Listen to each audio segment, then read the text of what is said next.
Want to welcome to the program Blaze Media contributor Steve Baker, who has been doing just fantastic work as an investigative journalist, specifically regarding the events that occurred on January 6th. And Steve here, because he is so meticulous, actually has uncovered more than what we already know. So I'm gonna set it up in a summarization way, and then I want to just toss it to you, Steve, to explain all of the details of it. So apparently, you have found that the Capitol Police officer assigned to the protective detail of then House Speaker Nancy Pelosi on January 6th, 2021, appears to have given false testimony about his whereabouts during a very key encounter with members of the Oath Keepers. So what'd you find out?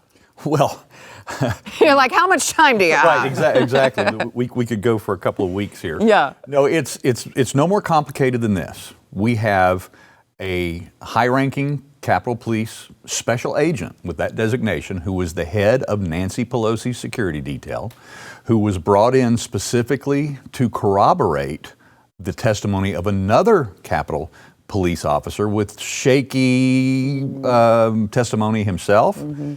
And they essentially created a script for him and put him in a place with a tale to tell that never happened. And in fact, it couldn't have happened because he was a half a mile away in another part of the building in the tunnels when this event that he was supposed to be an eyewitness to took place. Wow. And it's just no more complicated than that. Wow. So then explain then for the viewers, what was the event? Like, why did they want him to be in the place that he said he was?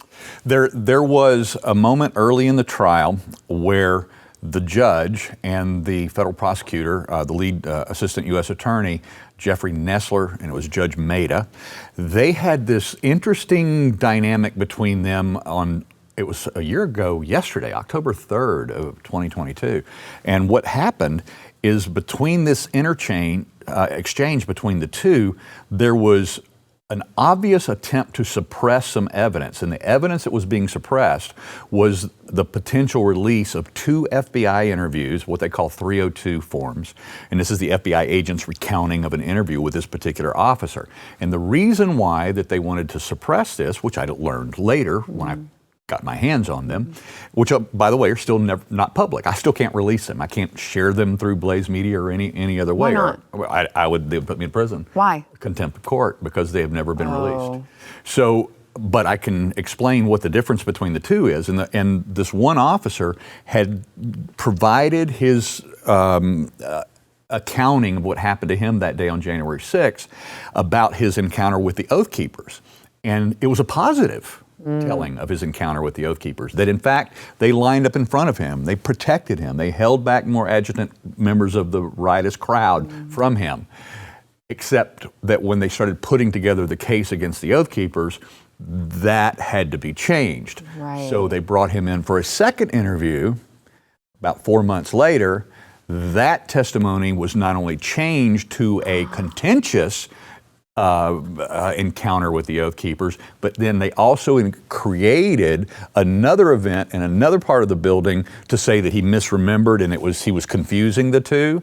So because they had this shaky moment in this particular testimony and the potential of that being leaked out, so they brought in another high-ranking officer, more credibility, many more years on the job, works for Nancy Pelosi, and then he came in and then basically read from a script, because there's no way that this guy, just of his own accord, risked himself by committing perjury in a trial for the benefit of somebody he barely knew. It's a large police force, and they really did not have a relationship between the two of them.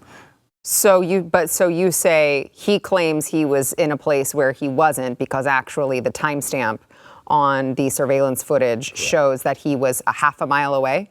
Well, he was a long ways away. He was down in the tunnels, actually, that lead to the Senate office buildings. So there's a subway system underneath, an actual proprietary subway system underneath those tunnels in D.C. And what he was doing was escorting senators to those buildings when they had evacuated the Senate chamber. So he was in the process of that.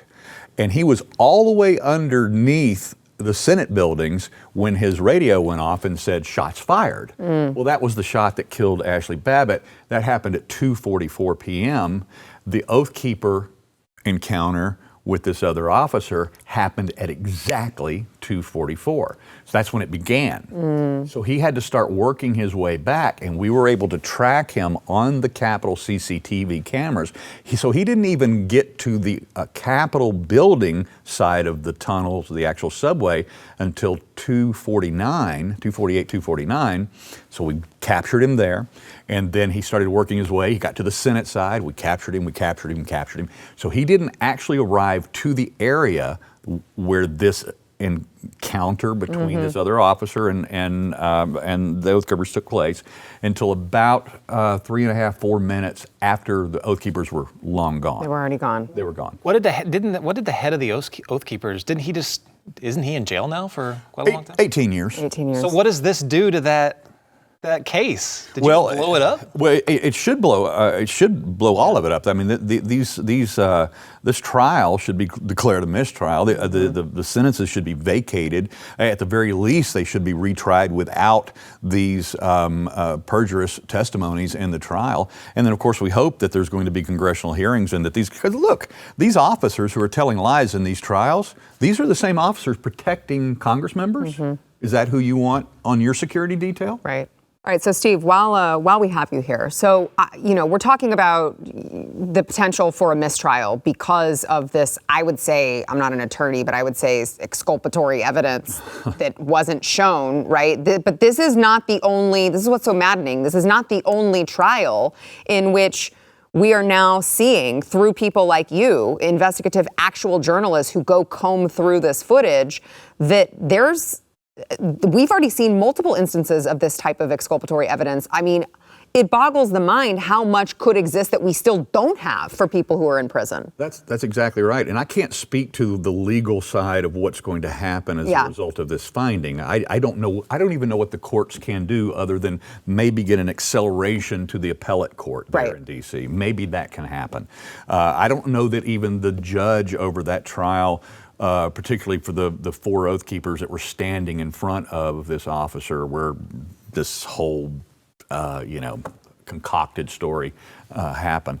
I don't know that he could even vacate the sentence. I don't know. I'm calling for him to. If he has that legal right, he probably doesn't. I just don't understand that. But you're exactly correct.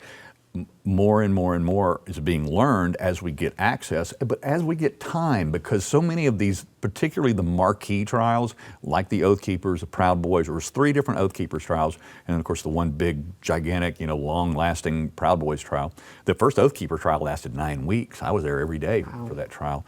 And in those particular trials, they were rushed. The defense teams did not have time to put together the evidence. They were not given discovery. This is a very, very specific and unknown part of their story, is that essentially the Oath Keepers team had access to about 650 Capitol cameras worth of available evidence out of 1,700 cameras. Gosh. We have been given, that handful of journalists that were given access to this CCTV, we had access to more evidence than the defense teams had. For that very reason, an appellate court should step in and wipe the whole thing out. Should, at the very least, because of what we discovered this week, or discovered a year ago, but published this week, somebody should hit the pause button and not allow the DOJ to do another thing until this is unwound. Yeah, absolutely. Is there anything more to come? What else are you working on? There's going to be a part 2 to this. Now, there's a lot of branches to this story, so that part 2 may have some other things that we sneak in between, but there's a really big part 2 to this, and then there's other developing issues as we're putting the connective tissues together, because there are people who made this happen, and we're discovering who they are. And we have the best guy on the case, so we're gonna get you, whoever you are.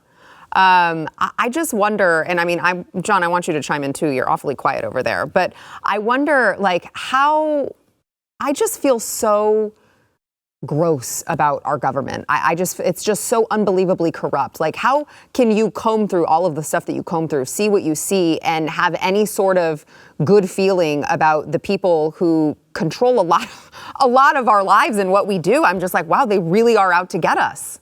I don't think I'm overstating it. I said it to Glenn this morning, is that I think that this is evidence of a true existential threat to our republic, what we're seeing in our court systems, particularly in D.C. Precedent is being set in these trials, not just in the creation, manipulation of evidence that doesn't even exist, making it up out of thin air, but the overriding aspect that's happening in these January 6 trials is a chilling of speech. Yeah. It is a evisceration of the First Amendment, and not only that, but due process. And we could just go down the Bill of Rights and point those things out. But that's what's happening, and those precedents are being set in our Capitol. Yeah. All right, Steve, thank you so much for being here and for all of the great work that you're doing. And keep us posted. Thanks, Sarah. Come back soon. I will. If you like that clip, there is plenty more where that came from. Click the link in the description below to subscribe to the News and Why It Matters YouTube channel to watch the full episode.